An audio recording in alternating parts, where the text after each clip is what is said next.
अल्हम्दुलिल्लाह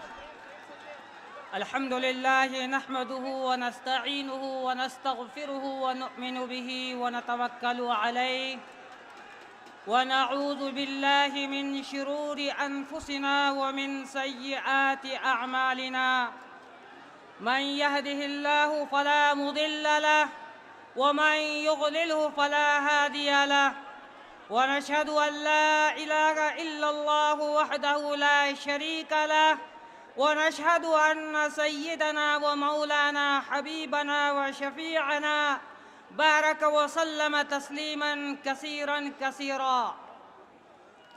अऊज़ु बिल्लाहि मिनश शैतानिर रजीम। बिस्मिल्लाहिर रहमानिर रहीम। वअतसिमू बिहब्लिल्लाहि जमीअन वला तफर्रक़ू। सदक़ल्लाहुल अज़ीम। वक़ाल नबी सल्लल्लाहु अलैहि वसल्लम अल उलमाउ वरसतुल अंबिया ला युअर्रिसू दीनारन वला दिरहमा औ कमा क़ाल अलैहि अस्सलातु वत्तस्लीमात। दाइस पर बैठे मोहतरम मेहमान और तमाम सामिईन किराम, हमारे बड़े और छोटे भाई और साथ में बैठी हुई हमारी इज़्ज़त बहनों, आप सबको दूध से ज़्यादा साफ़ और शबनम से ज़्यादा पाक मेरा मोहब्बत भरा सलाम। अस्सलामु अलैकुम व रहमतुल्लाहि व बरकातुहू। आप लोगों से बात शुरू करने से पहले मैं अपने मुक़्तदी यानी डॉक्टर शारिक अकील साहब से एक सवाल पूछना चाहूँगा कि आपने जो टॉपिक दिया है मुझे, तलबा सियासत में तालीम और तहज़ीब की अहमियत, सबसे पहले आप मुझे बताइए कि तलबा सियासत ये कौन सा जुमला है? ये कौन सा जुमला है? जुमले की कौन सी किस्म है? ये मुज़ाफ मुज़ाफ इलैह है या मौसूफ सिफत है? कौन सी किस्म है? इतनी बड़ी फौज गलती क्यों है? हालांकि आप इतनी बड़ी यूनिवर्सिटी को अभी रिप्रेजेंट कर रहे हैं और ये होना चाहिए था कि आपने इंग्लिश का ट्रांसलेशन किया, मुझे मालूम है, लेकिन हर ज़ुबान को दूसरी ज़ुबान से यूँ नहीं मिलाया जा सकता, बल्कि हर एक का अपना लब्बो लुबाब होता है। आप उर्दू को उर्दू की तरह लीजिए और इंग्लिश को इंग्लिश की तरह लीजिए। हालांकि होना यहाँ पर यह चाहिए था तलबा की सियासत, या आप सियासत तलबा ये लाते जुमले के अंदर।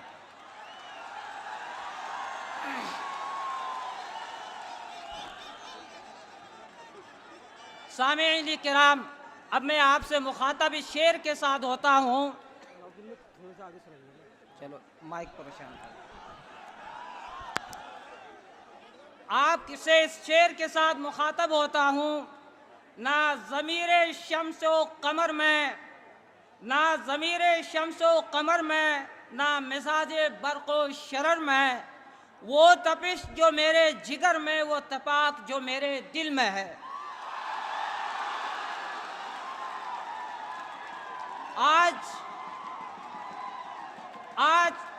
ये तारीख़ी फसील से मैं आपसे डायरेक्ट मुखातब होकर ये कहता हूँ कि इस वक्त हिंदुस्तान के अंदर मुस्लिम लीडरशिप की कोई कमी नहीं है, लेकिन उसके अंदर नेशनल और इंटरनेशनल क्वालिटी की बहुत कमी है। आपको बता दूं कि यहाँ पर मुस्लिम लीडर किलो के हिसाब से मिलते हैं, लेकिन अगर कहीं मुसलमानों का कोई काम पड़े तो कहीं पौवा के हिसाब से भी वो नहीं मिलते। आप इस बात को अच्छी तरह जानते हैं कि ये गंगा जमनी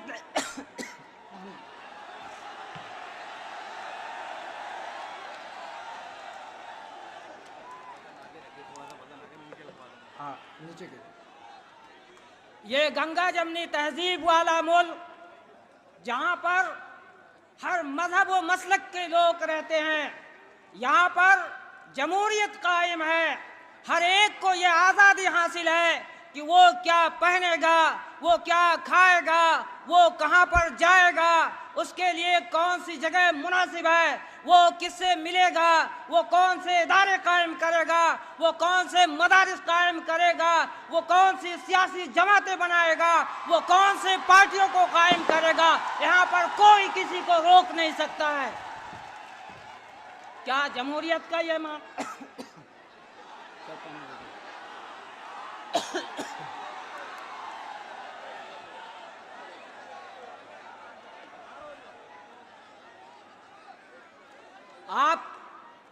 आपसे ये सवाल है मेरा, क्या जमहूरियत का ये माना है कि इंसान किसी एक खास तबके के इशारे पर नाचे, या जमहूरियत इस बात को इजाज़त देती है कि ज़ात और पात के नाम पर तुम सियासत करो, कौम और मिल्लत के नाम पर सियासत करो, हिंदू मुस्लिम के नाम पर तुम सियासत करो, लिबास और ड्रेस के नाम पर तुम सियासत करो?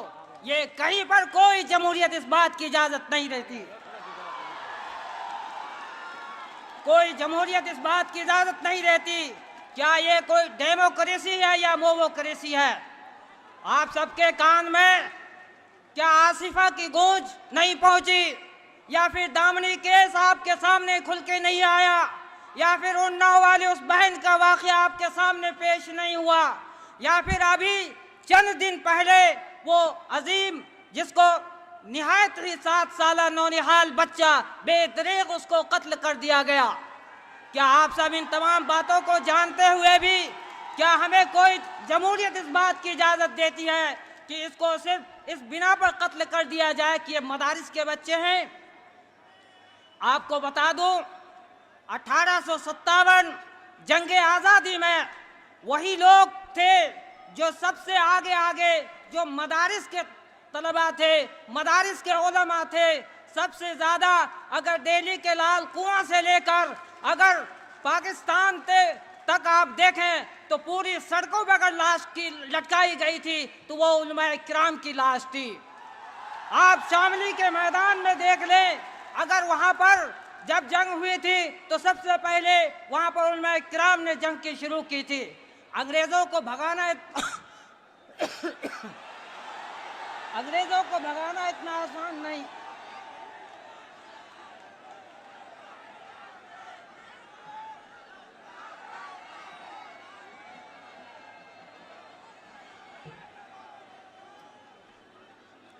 तो हिंदुस्तान के अंदर ख़ास तौर से उन लोगों की आज भी कद्र है कि जिन्होंने अपने लिए और अपनी कौम के लिए, अपने मुल्क और मिल्लत के लिए जान भी कुर्बान कर दी, अपना सारा सामान भी कुर्बान कर दिया।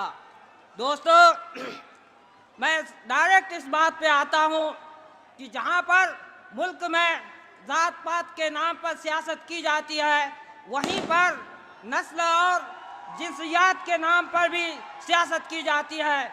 आप जानते हैं कि एक तबका ऐसा है जिसको निहायत ही दबाया जाता है, हर जगह उनको दबाया जाता है, वो है जिसको हालांकि रिजर्वेशन हर जगह दी जाती है कि कहीं पर भी फीमेल हो उनके लिए एक रिजर्वेशन होना चाहिए।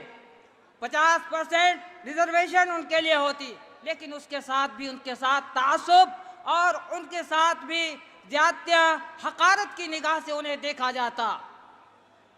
मैं आप लोगों से सवाल करता हूँ कि दुनिया के अंदर हर शख्स को जीने का बराबर हक है, लेकिन अगर इसी एएमयू के अंदर हमारी कोई बहन किसी चेयर के लिए आ जाए तो लोग ये कहते हैं कि साहब ये तो क्या है, लड़की है साहब, इनसे वो काम नहीं हो सकेगा जो औरों से होना चाहिए था।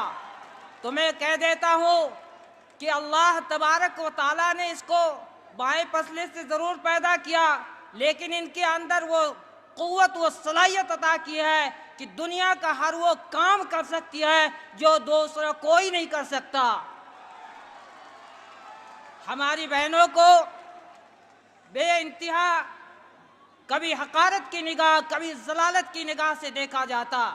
मैं उनसे कह देना चाहता हूँ कि अगर हमारी बहन है तो वो शान है अगर वो हमारी बीवी है तो राहत और सुकून है, अगर वो हमारी बेटी है तो नियामत और रहमत है, अगर वो किसी बाप के लिए है तो बिल्कुल उनके लिए राहत और जन्नत है, अगर वो हमारी माँ है तो उनके कदमों के तले जन्नत है। इसके बावजूद भी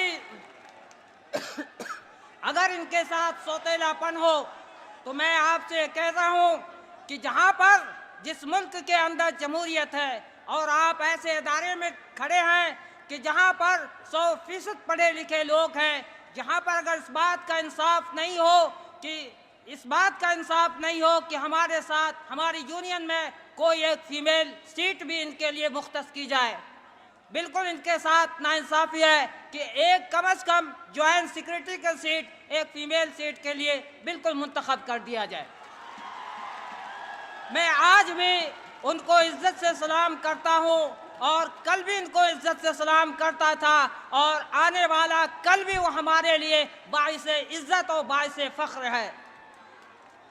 अगर ऐसे में कोई साहब ये कह देता है कि इस मुल्क के अंदर क्या है कि जिसकी ताकत उसी की सारी चीज़ें होती है, जिसकी लाठी उसी की भैंस है, ये क्या है? ये निहायत ही नाइंसाफ़ी की बात है।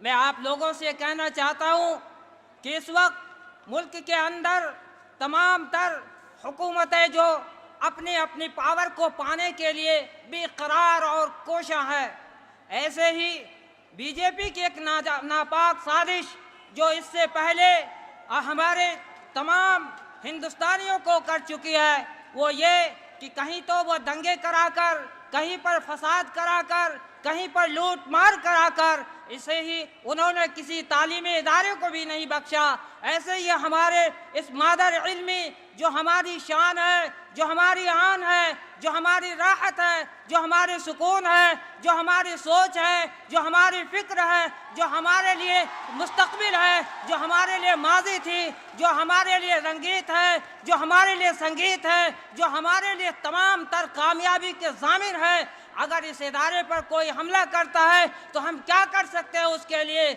हम उसको वो ही मुंह तोड़ जवाब दे सकते हैं कि जो उन्होंने हमारे साथ किया, कि अगर वो उंगली उठाए तो हम उसके हाथ तोड़ दें, अगर वो ज़ुबान निकाले तो हम उसकी ज़ुबान खींच लें, अगर वो आंखें उठाए तो हम उनकी आंख निकाल लें।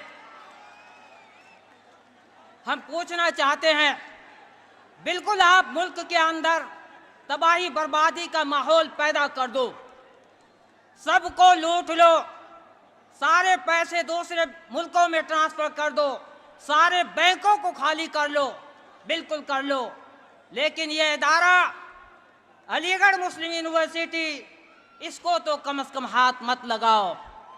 यहाँ पर वो लोग रहते हैं, यहाँ पर वो लोग रहते हैं जिनका ताल्लुक अशफाकुल्लाह खान से है, जिनका ताल्लुक टीपू सुल्तान से है, जिनका ताल्लुक सर सैयद अलैहिर्रहमा से है, जिनका ताल्लुक मोहम्मद इब्न कासिम से है, जिनका ताल्लुक मोहम्मद गजनवी से है, जिनका ताल्लुक सलाहुद्दीन अय्यूबी से है। यहाँ पर ऐसे लोग भी बसते हैं। तेरी हिम्मत कैसे हो गई कि हमारी इज्जत और हमारी शान पर तुम हमला कर दो? मैं साहब कहना चाहता हूँ कि दोगली पॉलिसी वाली हुकूमत, नंगी हुकूमत, नाकाम और फ्लॉप हुकूमत, अगर तुम अपने संगीत को, अपने बर्बादी को यहाँ पर नाफिज करना चाहते हो तो ये हम कभी होने नहीं देंगे। ये हमारी विरासत है, ये हमारी अमानत है, ये हमारी आज है, ये कल भी है। हम ये पूछना चाहते हैं कि जिस वक्त हमारी यूनिवर्सिटी पर मोहम्मद अली जिन्नाह के बहाने से निशाना किया गया और हमला किया गया, उस वक्त हमारे वीसी साहब कहाँ पर तशरीफ फरमा थे? कहाँ पर तशरीफ फरमा थे? वीसी साहब कान खोल कर सुन लीजिए, आपका सारा राज फाश हो चुका है। आप भी एक संघी संगठन से ताल्लुक रखते हैं। आप अगर अंदर में आरएसएस के चड्डियों को भी पहनने की कोशिश करते हैं, इसे भी आप उतार दीजिए। आपके लिए यह मुनासिब नहीं है। वीसी साहब, आपको ये पता है कि इस इदारे के अंदर जितने रहने वाले स्टूडेंट हैं वो अपनी माओ से भी ज़्यादा मोहब्बत करते हैं इस इदारे को। वीसी साहब, हम आपसे पूछते हैं कि अगर वाकई इस इदारे के आप सही माने में वीसी थे तो आपको हमारे साथ शाना बशाना खड़ा होना था। आप हमारे साथ रात दिन गेट पर खड़ा होते, आप हमारे साथ थाने तक चलते, आप हमारे साथ कोर्ट तक चलते, लेकिन हमने कहीं भी आपका कोई रिस्पॉन्स नहीं देखा। यही सवाल लागू होता है प्रोक्टर की टीम पर कि जब हमारे सारे दोस्त जख्मी होकर मेडिकल जा चुके होते हैं फिर वो जायज़ा और मिजाज पुरसी के लिए आते हैं, मिजाज पुरसी के लिए आते हैं। अरे साहब, प्रोक्टर का माना क्या है? यहाँ पर प्रोटेक्शन देना, यहाँ की निगरानी करना, यहाँ की हिफाजत करना, बच्चों के वास्ते आपको हमेशा खड़ा रहना। आप कहाँ थे मोहतरम आली जनाब? प्रोक्टर साहब, आपसे मेरा ये सवाल है, आप अगर मेरी आवाज़ सुन रहे हो तो आप अपने आप को क्वेश्चन कीजिएगा कि मैं बिल्कुल वहाँ पर नहीं था। कहाँ थे?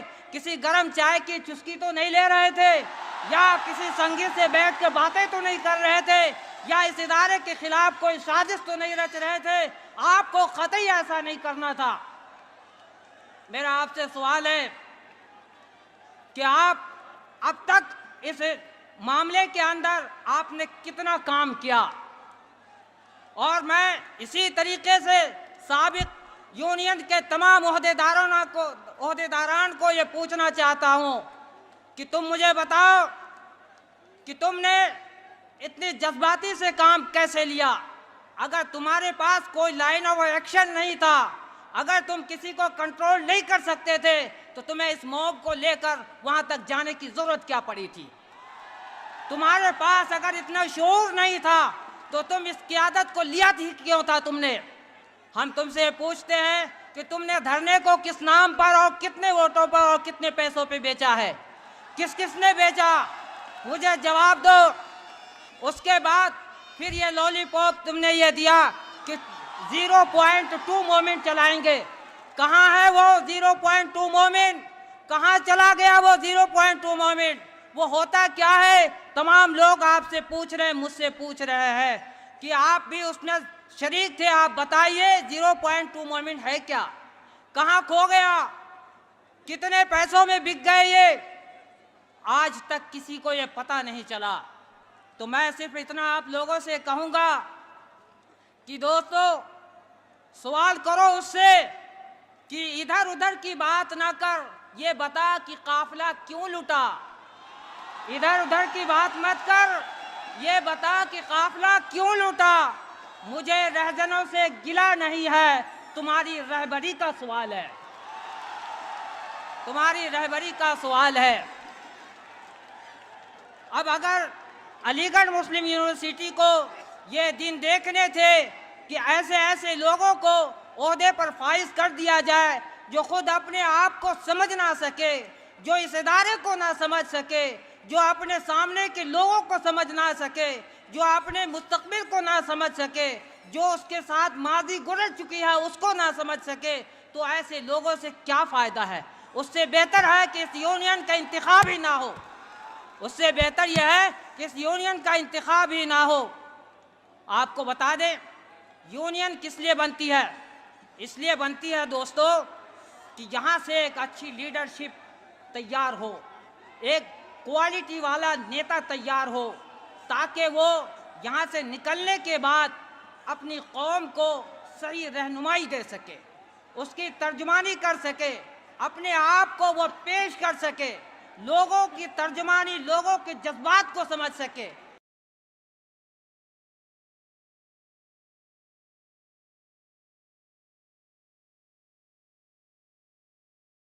आप में बिक जाओ, अपनी मर्जी के लिए कुछ भी कर लो। जिसने तुम्हें वोट देकर जिताया था, क्या तुमने उनके जज्बात से नहीं खेला?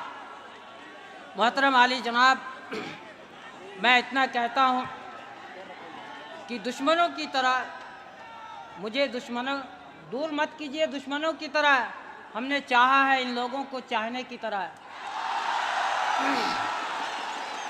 हमें दिल खोल के बात करने दीजिए। तो जब एक लीडरशिप की कमी होगी, लीडरशिप के अंदर क्वालिटी की कमी होगी, तो यही होगा कि आसाम के अंदर 40 लाख लोगों को वोटर लिस्ट से ही निकाल दिया। आपको पता चला कि ये क्या हुआ, कैसे हुआ और किसने किया। एक बड़ी बिल्कुल सोची समझी साजिश के तहत उन लोगों को बाइकाट किया गया कि जिन्हें वो लगा कि आने वाला जो इलेक्शन है उसके अंदर इनको डर है कि शायद मेरी हुकूमत ना बन सके और ये हमें वोट नहीं डालेंगे। इनको टारगेट करके इनको पहले ही निकाल दो।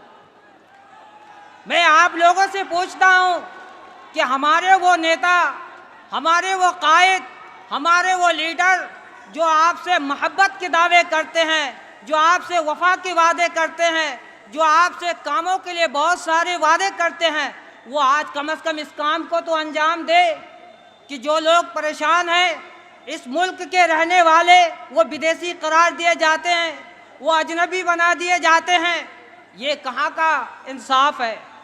यही तो है कि मुस्लिम क़यादत के अंदर बहुत सारे कायद हैं, लेकिन उसके अंदर क्वालिटी नहीं है, उसके अंदर इतना जज्बा नहीं है कि वो बाबांगे दुहल अलल ऐलान कोई बात खुल्लम खुल्ला किसी से कह दे।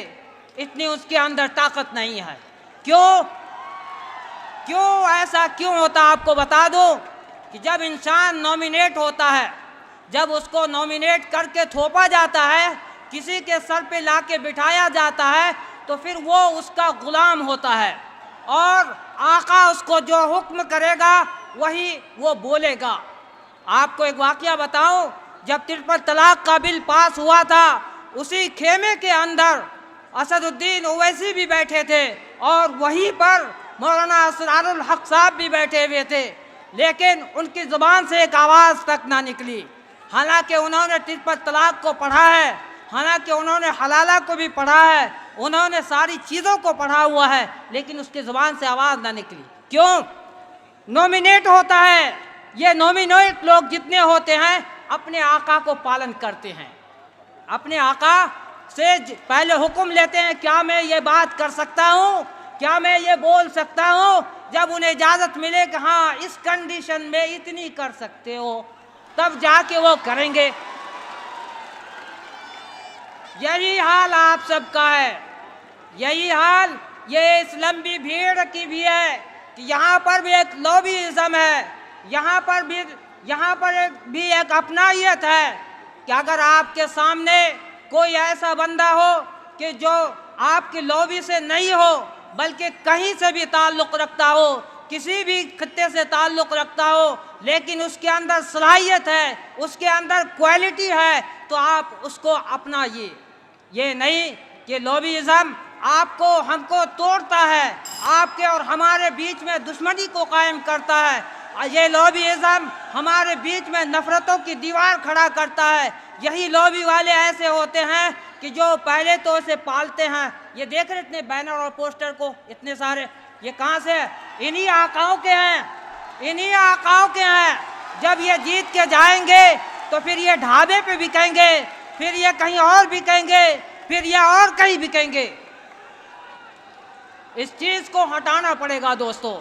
आप एक ऐसे इदारे में हो जो तालीम के साथ तहजीब, तहजीब के साथ मोहब्बत, मोहब्बत के साथ वफ़ा, वफ़ा के साथ वो तमाम तर नियामतें, वो तमाम तर वसाइल आपको मुहैया कराती है। क्या इन तमाम चीज़ों को आप फरामोश करके उन चंद आदमियों को चंद टुकड़ों के लिए आप पालेंगे, उनकी पालन करेंगे? हमारा मानना यह है कि सिर्फ आप भाई हैं, एक अलीक है। आप इतना जानिए कि ना ये शख्स बिहारी है, ना ये शख्स बंगाली है, ना ये शख्स कश्मीरी है, ना ये शख्स और दूसरी जगह का है, ना ये शख्स वेस्ट का है, ना ये शख्स ईस्ट का है, बल्कि सिर्फ इतना आप जानिए कि एक अलीक है। हमें इस बात को कहने में कोई एतराज़ नहीं है कि एक अलीक के बारे में, एक अलीक के बारे में ये कहा जाए कि ये दहशतगर्द है। और अलीगढ़ मुस्लिम यूनिवर्सिटी के अंदर दहशतगर्दी को फ़रोग़ दिया जाता है। अलीगढ़ मुस्लिम यूनिवर्सिटी के अंदर दहशतगर्दी की तालीम दी जाती है और अलीगढ़ मुस्लिम यूनिवर्सिटी दहशतगर्दों को पालता पोसता है। कतई हम बर्दाश्त नहीं करेंगे। ए सुब्रमण्यम स्वामी, तुम ये सुन लो कि तुम्हें अपनी हैसियत का इल्म नहीं है। अगर तुमने अपने माँ का दूध पिया है तो ये बता कि शायद वो दूध भी कड़वा तो नहीं था, वो दूध भी कड़वा तो नहीं था। अगर तुमने सच्चाई का इनहराफ किया है, अलीगढ़ मुस्लिम यूनिवर्सिटी को इल्ज़ाम लगाया है, ये भी सच है कि यहाँ से डॉक्टर्स निकलते हैं, यहाँ से इंजीनियर्स निकलते हैं, यहाँ से रीडर्स निकलते हैं, लेक्चरर और टीचर्स निकलते हैं, यहाँ से प्रोफेसर हजरात निकलते हैं, यहाँ से प्रोफेशनल कोर्स करने वाले निकलते हैं, यहाँ से ट्रांसलेटर निकलते हैं, यहाँ से मास मीडिया वाले निकलते हैं। ये तुमने कैसे कह दिया कि यहाँ से दहशतगर्द निकलते हैं? ये तुमने ऐसा कैसे कह दिया कि तो यहाँ से दहशतगर्द निकलते हैं? इसका मतलब है कि तुम सच्चाई का इनकार करते हो, तुम हकीकत को छुपाना चाहते हो। तो इसी तरीके से तुझको तेरा माँ का दूध बजाय मीठा लगने के तुझे कड़वा लगा होगा। तुम हमारे इस इदारे को कभी भी बुरे इदारों से नहीं लिख सकते हो। और मैं इसी तरीके से इनकी हुकूमत, दोगली पॉलिसी वाली हुकूमत, ये नंगी हुकूमत से मैं कहता हूँ कि आज ये किसान पूरे इंडिया के अंदर क्यों आत्महत्या करते हैं? क्या ज़रूरत उनको पड़ी है कि वो अपने पेशाब खुद पीते हैं? क्या उनको ज़रूरत पड़ी है कि अपने नंगी हालत में वो जंतर मंतर पर धरना दिए होते हैं? क्या ज़रूरत पड़ी है? बेखुदी बेसबब नहीं होती, बेखुदी बेसबब नहीं होती। कुछ तो पर्दादारी है जो इन्होंने कर रखा है, कुछ तो पर्दादारी है। मैं मिस्टर प्राइम मिनिस्टर से पूछना चाहता हूँ कि आप स्टैच्यू ऑफ यूनिटी बना रहे हैं, आपको पता नहीं कि आपका मुल्क कितनी गरीबी में जा चुका है, कितनी तनज़्ज़ुली में जा चुका है, यहाँ की इकनॉमी कितनी लॉस हो चुकी है? तो आपको तो देखिए कि स्टैच्यू ऑफ पॉवर्टी कहाँ पर है। आप इस चीज़ को गौर क्यों नहीं करते? किसानों को उनका हक क्यों नहीं देते? उनको उनका मुआवजा क्यों नहीं देते? उनकी ज़मीनों को आपके नेता हड़प रहे हैं, बड़े बड़े मॉल्स बना रहे हैं, वही उनका जीने का सहारा था जो आप छीन ले रहे हैं। आपकी हुकूमत बिल्कुल नाकाम और फ्लॉप हो चुकी है। अब मैं ये पूछना चाहता हूँ कि आप सभी लोग बताइए, जहाँ पर इदारे की बात आती है तो ये सेंट्रल गवर्नमेंट यूनिवर्सिटियाँ चलाती हैं, हर एक के अंदर एक रूल और एक कानून है। ऐसे ही अलीगढ़ मुस्लिम यूनिवर्सिटी के अंदर यूजीसी के गाइडलाइन के तहत जब एक लेक्चरर के अंदर 4, प्रोफेसर के अंदर 6 पीएचडी है, तो ऐसे ही 2 एमफिल की सीटें होती हैं। यहाँ पर इस चीज़ को नाफिज क्यों नहीं किया जाता है कि पीएचडी की सीट और एमफिल की सीट को बिल्कुल अलग अलग क्यों नहीं निकाला जाता? इस सीट को क्यों दबाया जाता है? मैं इनसे पूछना चाहता हूँ कि यहाँ पर क्या आपकी जेब से स्कॉलरशिप जाती है? क्या आप किसी को दबाना चाहते हैं? अगर किसी को एमफिल करने का ख्वाहिश है तो गवर्नमेंट उसको इजाज़त देती है, आप उसको पढ़ने दीजिए, आप उनको मौका दीजिए, आप उनको बढ़ावा दीजिए। ऐसे ही इस कैंपस के अंदर हमारे बहुत सारे माजूर भाई रहते हैं, जो आँखों से माजूर हैं, कुछ पैरों से माजूर हैं, कुछ दिमाग से भी माजूर हैं, कुछ दूसरी तरीके से माजूर हैं। उनके लिए कोई मुनज़्ज़म बंदोबस्त नहीं है। कभी वो रास्ते में टकरा जाता है, कभी वो चलने के लिए मजबूर हो जाता है, कभी किसी से सुनने के लिए मजबूर हो जाता है। आपके लिए एक सेपरेट जगह होनी चाहिए जो ख़ास इन ब्लाइंड के लिए, इन माजूरों के लिए आप इसको प्रोवाइड कराएं। ऐसे ही आप हमें ये बताइए कि आपने यहाँ पर एडमिशन के लिए एज लिमिट कर दिया है। हमने तो ये पढ़ा है, बल्कि विक्टोरिया गेट के सामने एक तख्ती पे लिखा हुआ है उतलुबुल इल्म मिनल महदी इलल लहद। इसका मतलब होता है कि तुम इल्म को सीखो, हासिल करो माँ की गोद से लेकर कब्र तक। माँ की गोद से लेकर कब्र तक तुम इल्म को हासिल करो। लेकिन ये क्या हो कर दिया आपने कि आपने तो एज लिमिट कर दिया है। इस इदारे को आप क्या चाहते हैं, हायर एजुकेशन की तरफ ना ले जाएं, इसकी तालीमी मोरिटी को न बढ़ाएं। मैं आपसे पूछता हूँ कि इसमें आपका नुकसान ही क्या है?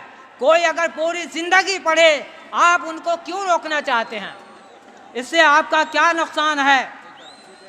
बहुत से लोग हमारे दोस्तों में ऐसे हैं जो ज़ुबान के तालिबे इल्म है, लिसानियात के तालिबे इल्म है, लैंग्वेज के तालिबे इल्म है, लेकिन उनको जब ट्रांसलेशन के लिए दिया जाता है एक सब्जेक्ट से दूसरे सब्जेक्ट में करो तो वो बिल्कुल टाई फिश, वो क्या होते हैं, वो टाई फिश हो जाते हैं।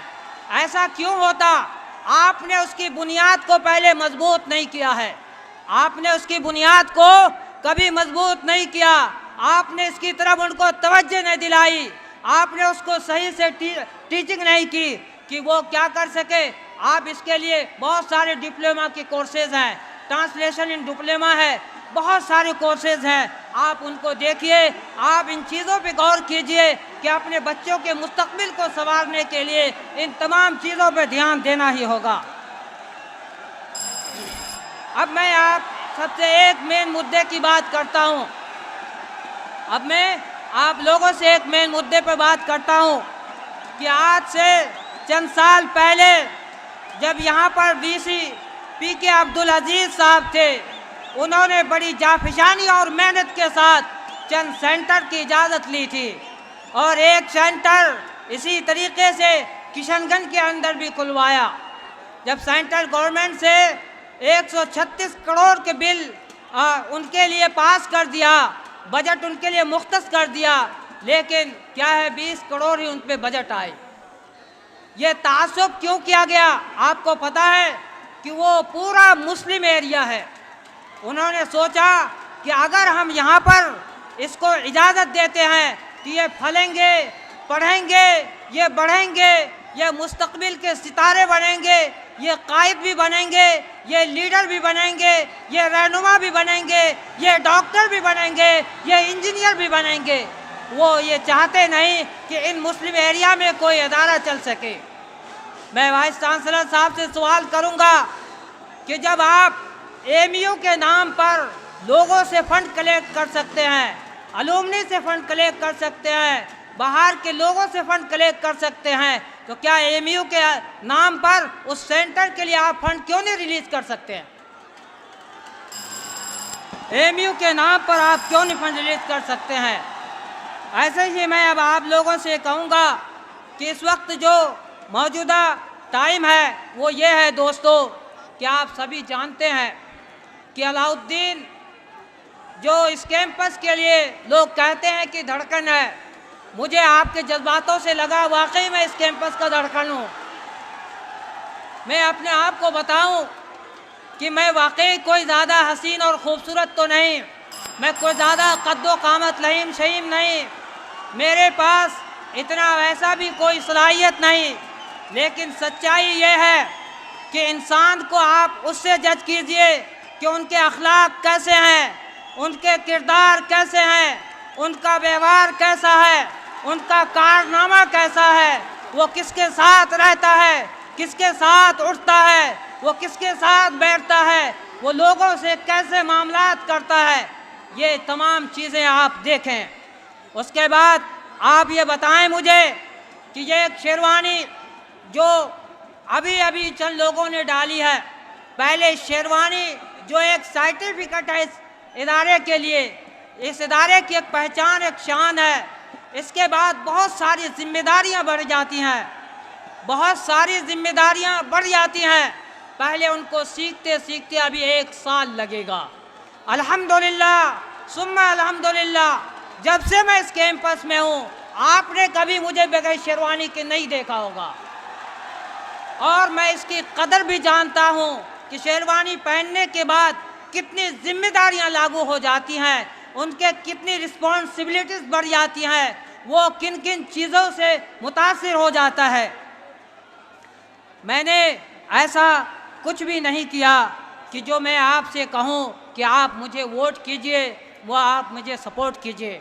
मैं सिर्फ आपको एक मैसेज दूंगा, लास्ट मैसेज, वो ये है कि दोस्तों, वोट एक ऐसी चीज़ है जिसका दूसरा वर्ड है तस्दीक, यानी शहादत, गवाही देना कि मैं इस शख्स को चुनता हूँ, मैं इस शख्स को अपना लीडर बनाता हूँ, मैं इस शख्स को अपना कायद बनाता हूँ। तो आपसे खुदारा कभी ऐसा मत कीजिएगा, हम सब पढ़े लिखे लोग हैं, कि आप पहले किसी को जज कीजिए, उसके पास्ट को देखिए, उसके फ्यूचर को गौर कीजिए, मौजूदा टाइम में उसके ऊपर गौर कीजिए, क्या ये शख्स अमानतदार भी है या नहीं है, क्या ये सदाकत वाला है या नहीं है, क्या ये शजाअत वाला है या नहीं है, क्या ये हमारे वादे पूरे कर सकते हैं या नहीं कर सकते, क्या इनके मामलात इससे पहले भी कैसा रहा है। इन तमाम चीज़ों को आप गौर कीजिए, उसके बाद जो आपको अच्छा कैंडिडेट लगे आप उनको वोट कीजिए। मैं ये नहीं कहता कि मोहम्मद अलाउद्दीन को प्रेसिडेंटशिप के लिए आप वोट कीजिए, बिल्कुल मैं कभी भी आपसे नहीं कहूँगा, आप बिल्कुल आज़ाद और इख्तियार हैं। सिर्फ मैं ये इतना कहूँगा कि मैं कोई अमीर नहीं, दयारे शर्क में अपना मकाम पैदा कर, नया ज़माना नई सुबह शाम पैदा कर। मेरा तरीक़ अमीरी है, मेरा तरीक़ अमीरी नहीं फ़कीरी है, मेरा तरीक़ अमीरी नहीं फ़कीरी है, और खुद ही ना बेच गरीबी में नाम पैदा कर। आप सभी से आखिर में एक शेर के साथ जुदा होता हूँ कि कुछ वर्क़ उठाए लाले ने, कुछ गुल ने, कुछ नरगिस ने, बिखरी हुई है चमन में दास्तां मेरी, बिखरी हुई है चमन में दास्तां मेरी, नहीं ना उम्मीद अलाउद्दीन अपने किश्ते वीरां से, नहीं ना उम्मीद अलाउद्दीन अपने किश्ते वीरां से, ज़रा नम हो तो बड़ा ज़रखेज़ है ये ज़मीं साक़ी। व आख़िरु दावाना अनिल हम्दुलिल्लाहि रब्बिल आलमीन।